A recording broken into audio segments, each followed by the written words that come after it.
Right. So we've spoke about the history. Let's go directly now into um, the syllabus points about the elements of cultural forms, and of course, that's physical and symbolic. So I have a video for us to watch, and this video is really going to answer, hopefully, if you pay attention.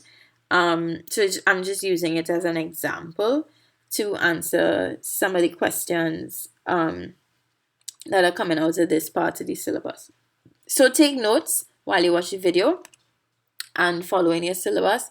So you're taking notes on the physical elements and the symbolic elements. So what about this practice, this preparation for Mass, the Blue Devil Mass? What is it telling you about the physical and symbolic elements of Carnival or of Mass?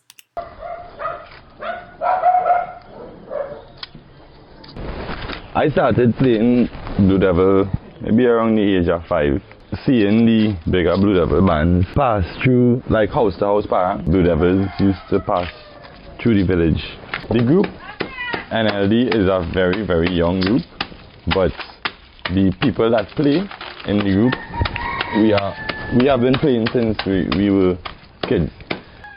Our drive to go back to the origins is what brought us together. The process of the blue to get the actual blue paint is you crush the blue with a bottle, you add hot water and lard, you also crush up charcoal so you can have that nice blend to it.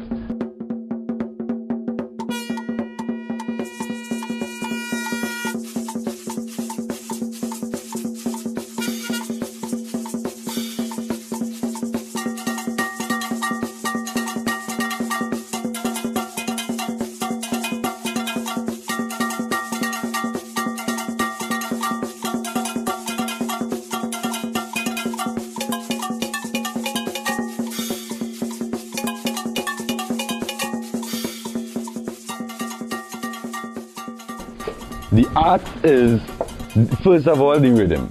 The pan is one of the most important things when it comes to a Blue Devil because that is how you get a dance the devil. The pan men have chants and they encourage the individual to dance the devil. It has some instances where you hear some people say they got lost in the music, and when the pan stop, that's when they realize where they is, whether it's on a tall building or if they're down in a drain, wherever it is. It's only when the pan stop. And then sometimes you have to start back beating the pan in order for them to come down. It's the rhythm that actually keeping you in that trance. There is a spiritual part to it. The easiest way of me explaining it is that when you're playing Blue Devils, is a character that you're creating. So it's like, this is the character does this and the character does that. Now, if you don't define what your character does do, eventually you will enjoy yourself and the character will actually take over, meaning that you're into the character so much, you forget exactly what you're going to do. We just pray before we perform it. Yeah, because you need to ask for protection because you're going to deal with fire, you're going to deal with crowds and you're going to take some high risks. Can I follow that? Yeah, that is what I wanted to follow. To know how the perfect sound, you have to knock it. So you'll know if you want a bass, if you want it to sound more like a bass. So when you and then there's the high part. There's a high pitch sound. So it depends on what we do call them pan men. So it depends on what the pan man wants to hear. That is what he will burn his pan to.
body. And when you hear we pan men, the only chant the anthem dance. We from the mountain, say just we from the mountain, say mountain.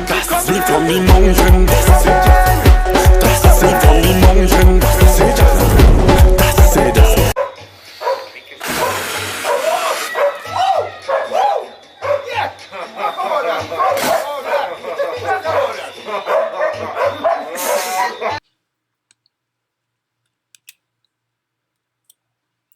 Right, so under physical elements, music, sound, movement, and dance. So, of course, traditional and contemporary carnivals differ a bit. So, the traditional carnivals would have traditional songs, while contemporary carnivals would have contemporary songs like soca. Because traditional mass is more focused on portraying a character, some of them actually speak, like they need to speak. That's the most important part of their portrayal. Whereas in contemporary carnival, quite a lot of most people don't speak because it's more about enjoyment than portraying a character per se. But there are traditional characters that don't speak, but that's because their movement and dance is the main part of their performance. So physical elements, we're also looking at paraphernalia, props, and dress. And of course, traditional carnival is usually homemade, as you would have seen from the video. And because it predicts a blah, blah, because it depicts a character usually, it's a bit more aesthetically inclined than pretty mass, which is more about the body and how you look in a costume rather than how the costume looks. Nowadays, you have frontline and backline costumes, which will identify people who are, I guess, different hierarchies in the band. And there are many objects in the traditional carnival that have come to be symbolic. So the flambeau or the flame is a symbol of resistance, of canboulé. The stick fighting boy is another symbol of resistance, of fierceness. The mask is a symbol of retaining identities as well. Powder and paint have been associated with freedom, with enjoyment, and things like that. So of course, traditional mask, there are many, many different characters. So in order to look at this, you'd have to look specifically at the different portrayals. So in terms of people and roles, now, of course, the masquerader is just as important as the onlooker because mass is a performance. Remember, I always tell you that a performance is something that is deliberately put on for an audience, and mass is that. Even though nowadays mass, you're not necessarily putting on a portrayal, but you are playing yourself for whether it's the people around you, the onlookers, the photographers. All of these are performances.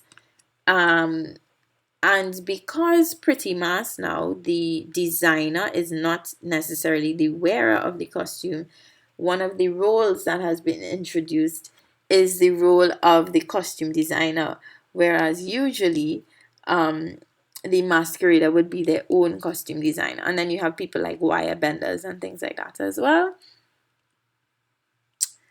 And there are some portrayals where there's a hierarchy of masqueraders within the portrayal itself.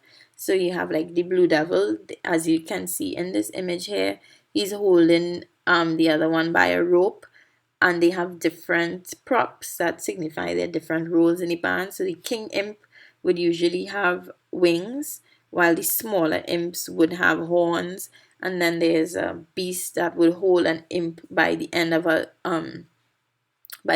rope and things like that.